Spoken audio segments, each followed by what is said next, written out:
Assalamualaikum warahmatullahi wabarakatuh. Perkenalkan, kami dari kelompok 4. Kami akan mempresentasikan hasil artikel ilmiah kami, di mana kami mengangkat topik yang berkenaan dengan pemberantasan KKN sebagai upaya peningkatan kesejahteraan rakyat.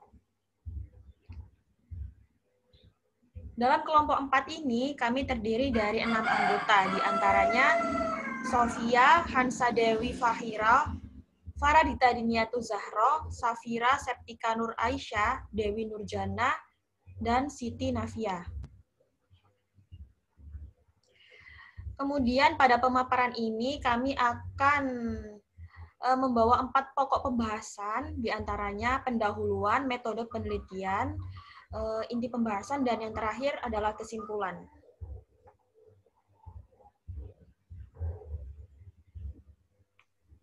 Yang pertama itu bagian pendahuluan. 1.1 latar belakang. KKN adalah suatu tindakan yang sangat merugikan negara dikarenakan KKN hanya menguntungkan suatu pihak tertentu yang memiliki kekuasaan berlebih sehingga orang-orang kecil dan jujur akan dirugikan menurut Ellen tahun 2017. Korupsi merupakan suatu tindakan yang tergolong melawan hukum. Kolusi adalah pemufakatan atau kerjasama melawan hukum antar penyelenggara negara dan pihak lain yang merugikan negara. Sedangkan nepotisme adalah setiap perbuatan penyelenggaraan negara yang melawan hukum untuk mencari keuntungan bagi kepentingan keluarga atau kroninya. Setelah rezim otoriter Orde Baru tumbang, tampak jelas bahwa praktik KKN selama ini terbukti menjadi tradisi dan budaya yang keberadaannya meluas, berurat akar, dan menggurita dalam masyarakat serta sistem birokrasi Indonesia. Oleh karena itu, korupsi, kolusi, dan nepotisme merupakan suatu benalu sosial yang tindakannya sangat merugikan rakyat dan negara. KKN sangat merusak struktur pemerintahan dan menjadi penghambat utama jalannya pemerintahan dan pembangunan negara. Selanjutnya, pada tahun 2019, Indonesian Corruption Watch mencatat ada 271 kasus korupsi yang ditangani oleh Kejaksaan Agung, Kepolisian, dan Komisi Pemberantasan Korupsi dengan jumlah tersangka 580 orang, kerugian negara sebesar 8,4 triliun rupiah, jumlah uang sebesar uang untuk suap sebesar 200 miliar, pungutan liar 3,7 miliar, dan jumlah pencucian uang sekitar 108 miliar. Pada tahun yang sama, KPK menyidik 62 kasus dengan 155 aktor dan nilai kerugian negara 6,2 triliun dan nilai suap 200 miliar, serta nilai pencucian uang sebesar 97 miliar. Jumlah kasus tersebut meningkat dibanding pada tahun 2018. Berdasarkan data tersebut, terlihat jelas bahwa kasus korupsi, kolusi, dan nepotisme mengalami peningkatan setiap tahunnya, tetapi penanganannya malah semakin menurun. Hal ini tentu akan membuat kasus ini menjadi kebiasaan, bahkan bisa jadi menjadi budaya para penguasa yang tentunya akan semakin menyengsarakan rakyat kecil. Dari fakta tersebut, maka peneliti mengambil topik tentang hubungan antara pemberantasan KKN dengan kesejahteraan rakyat, dengan harapan pemberantasan KKN dapat dimaksimalkan sehingga kesejahteraan rakyat dapat terrealisasikan.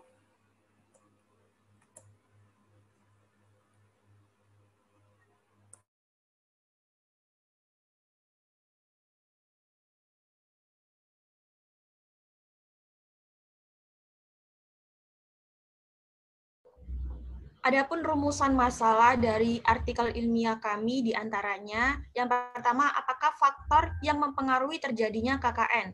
Bagaimana peran pemerintah dalam pemberantasan KKN? Bagaimana persepsi masyarakat mengenai tindakan KKN? Dan yang terakhir, bagaimana hubungan KKN dengan kesejahteraan rakyat?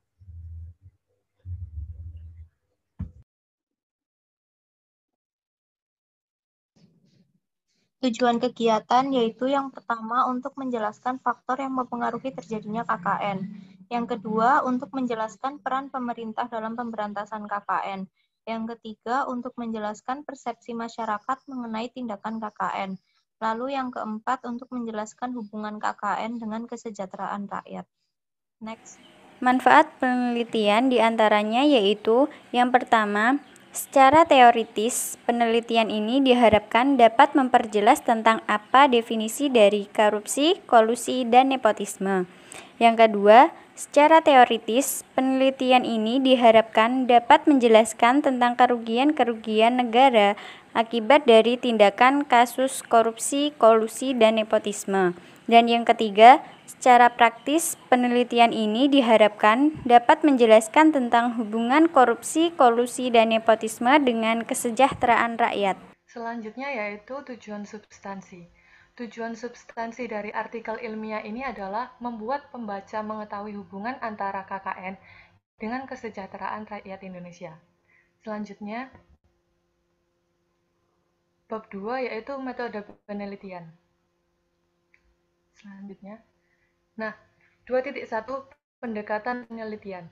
Pada pendekatan penelitian ini, kami menggunakan pendekatan penelitian kualitatif. Berikut merupakan pengertian pendekatan penelitian kualitatif menurut beberapa ahli, seperti Molong, Saryono, dan Sukmadinata. Berdasarkan paparan di atas, penelitian ini berupaya untuk mengungkap fenomena korupsi, kolusi, dan nepotisme dengan menelaah faktor yang mempengaruhi terjadinya KKN dan upaya pemberantasan KKN untuk mewujudkan kesejahteraan bagi rakyat Indonesia. Selanjutnya, 2.2 yaitu sumber data. Dalam artikel ini, peneliti menggunakan metode pengumpulan data kualitatif dengan menggunakan literatur review. Penulis menggunakan sumber data sekunder. Sumber data ini didapatkan dengan cara mengumpulkan beberapa artikel mengenai KKN serta dampaknya terhadap kesejahteraan rakyat. Artikel tersebut antara lain, karya ilmiah yang mengangkat permasalahan mengenai KKN ada dalam Jurnal Kriminologi Indonesia volume 1 nomor 1 September tahun 2000. Ditulis oleh Paulus Hadi Suprapto dengan judul Alternatif Antisipasi Korupsi, Kolusi, dan Nepotisme. Karya ilmiah yang mengangkat permasalahan mengenai pidana korupsi ada dalam Jurnal Yuridika Fakultas Hukum Universitas Airlangga, volume 32 nomor 2 Mei tahun 2017, ditulis oleh Basir Rohmana dengan judul Penerapan Ajaran Turut Serta dalam Tindakan Pidana Korupsi, serta karya ilmiah yang mengangkat mengenai kesejahteraan rakyat dalam Jurnal Ilmiah Ilmu Administrasi volume 6 nomor 2 September tahun 2014, ditulis oleh Agus Suryono dengan judul Kebijakan Publik untuk Kesejahteraan Rakyat. Selanjutnya,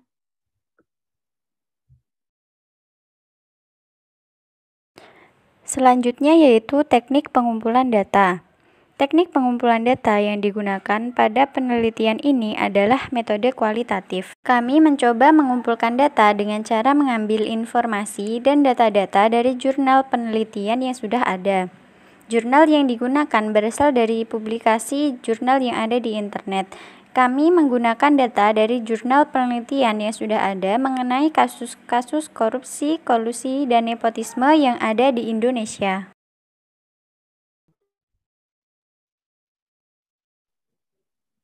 (2.4) Metode analisis data. Metode penelitian yang digunakan adalah metode penelitian kualitatif yang tujuannya untuk menganalisis studi kasus yang berfokus pada objek penelitian. Objek yang akan dianalisis pada studi kasus ini yaitu tentang korupsi, kolusi, dan nepotisme yang menyusahkan sebagian besar masyarakat Indonesia. Parameter yang diamati oleh peneliti yaitu faktor yang mempengaruhi terjadinya KKN, peran pemerintah dalam pemberantasan KKN, persepsi masyarakat mengenai tindakan KKN, dan hubungan KKN dengan kesejahteraan rakyat. Metode analisis data menggunakan metode reduksi dan display data. Metode reduksi dilakukan dengan memilih data yang relevan untuk memperkuat laporan penelitian yang terdiri dari proses pemilihan, pemusatan perhatian pada penyederhanaan, pengabstrakan, dan transformasi data kasar yang muncul dari data-data dari penelitian sebelumnya. Display data yang dilakukan dengan cara merancang sebuah narasi dan menentukan jenis serta bentuk data yang akan dimasukkan. Beberapa referensi yang kami gunakan untuk mengolah data yaitu dari jurnal dengan judul Korupsi dan Mentalitas yang ditulis oleh Listiono Santoso, Dewi Meiriswati, Ilham Nur Alfian. Lalu penerapan ajaran turut serta dalam tindak pidana korupsi yang ditulis oleh Basir Romana. Korupsi, Kolusi, dan Nepotisme dalam Perspektif Hukum Islam yang ditulis oleh Dahlia Hamau, Alternatif Antisipatif Korupsi, Kolusi, dan Nepotisme yang ditulis oleh Paulus Hadi Suprapto, dan yang terakhir Kebijakan Publik untuk Kesejahteraan Rakyat yang ditulis oleh Agus Suryono. Next. Pembahasan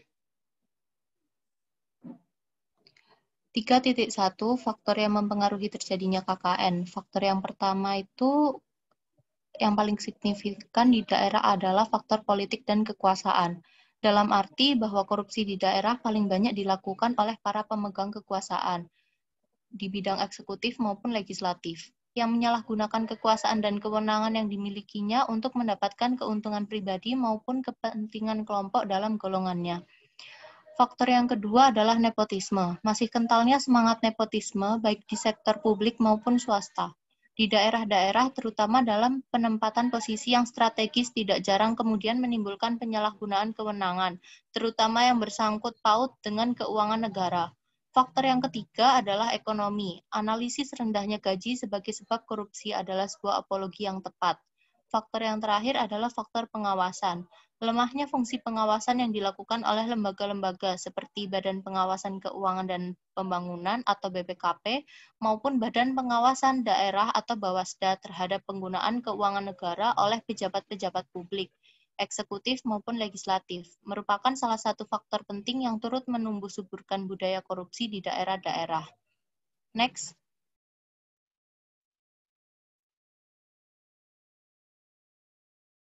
Selanjutnya yaitu peran pemerintah dalam pemberantasan KKN.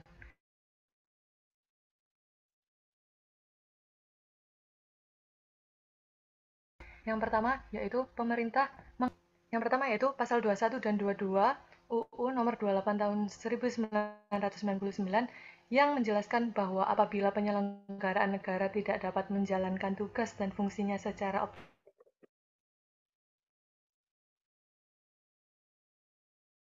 optimal, maka penyelenggaraan negara tidak berpuluh UU nomor 31 tahun 1999 tentang pemberantasan tindak pidana korupsi. Tindak pidana korupsi ini diklasifikasikan menjadi dua, yaitu tindak pidana korupsi murni, dalam artian perumusan tindak pidananya ini memuat norma-norma dan sanksi. Nah, yang kedua yaitu tindak pidana korupsi tidak murni, dalam artian rumusan tindak pidananya hanya memuat sanksi saja, sementara normanya tidak. Nah, selain itu ada juga pasal 2 dan pasal 3 nomor 31 tahun 1999, UU nomor 20 tahun 2001, UU nomor 30 tahun 2002,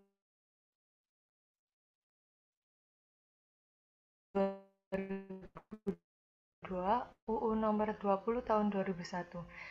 Korupsi atau disebut dengan KPK sebagaimana telah dituangkan pada pasal 43 Undang-Undang nomor 31 tahun 1999 terkait pembentukan suatu badan yang independen dalam. Selanjutnya,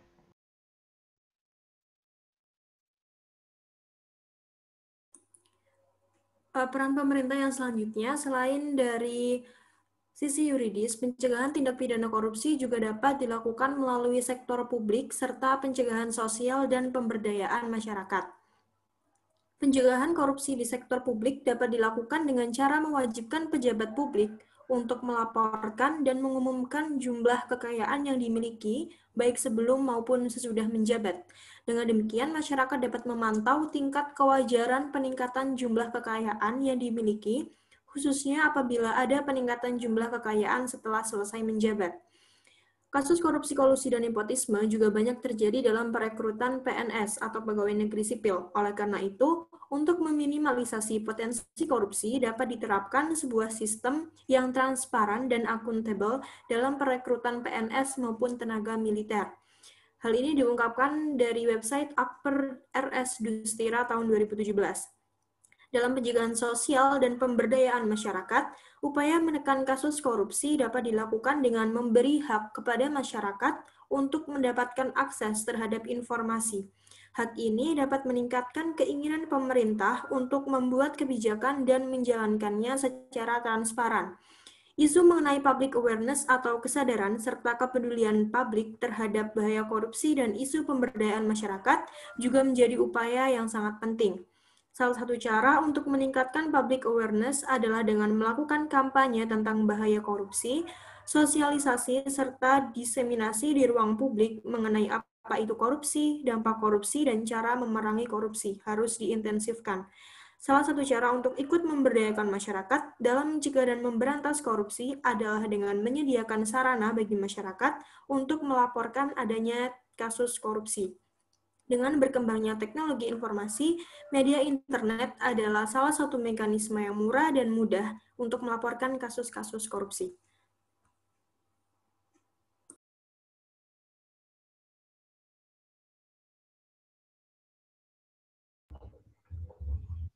Persepsi masyarakat terhadap kasus korupsi, kolusi, dan nepotisme.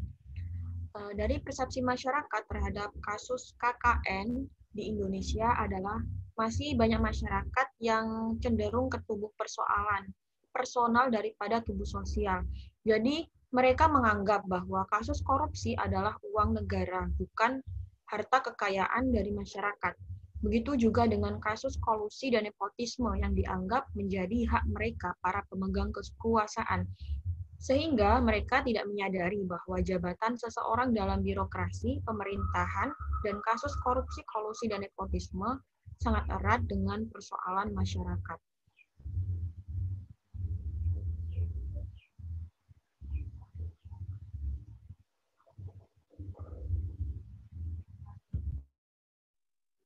Selanjutnya yaitu hubungan KKN dengan kesejahteraan rakyat.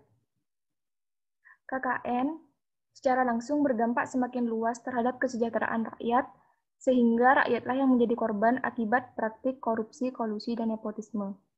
Seperti yang kita tahu, kesejahteraan rakyat merupakan poin penting untuk mencapai tujuan dari negara Indonesia yang tertuang dalam pembukaan Undang-Undang Dasar 1945.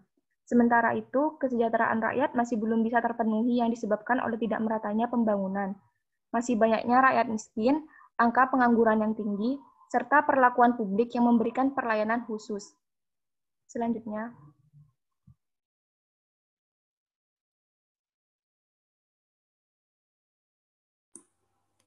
Bagian keempat yaitu kesimpulan. Dari tujuan artikel ilmiah kami dapat ditarik sebuah kesimpulan bahwa mayoritas masyarakat cenderung melihat praktik korupsi ke persoalan tubuh personal daripada tubuh sosial. Mereka menganggap bahwa kasus korupsi adalah uang negara, bukan harta kekayaan masyarakat. Begitupun dengan tindakan kolusi dan nepotisme yang menjadi hak mereka para pemegang kekuasaan, sehingga mereka tidak menyadari bahwa jabatan seseorang dalam birokrasi pemerintahan dan kasus korupsi, kolusi, serta nepotisme sangatlah erat dengan persoalan masyarakat. Kesejahteraan rakyat seharusnya bisa membaik dari tahun ke tahun apabila pemerintah dan para pejabat menjalankan tugas dan kewenangannya dengan baik dan bertanggung jawab.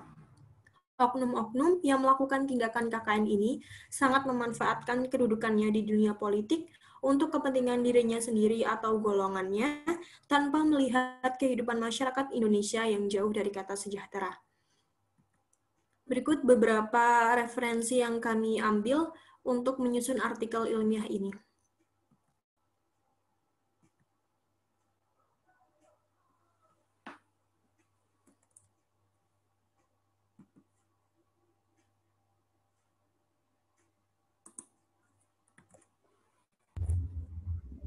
Demikian pemaparan dari kami kelompok 4. Terima kasih.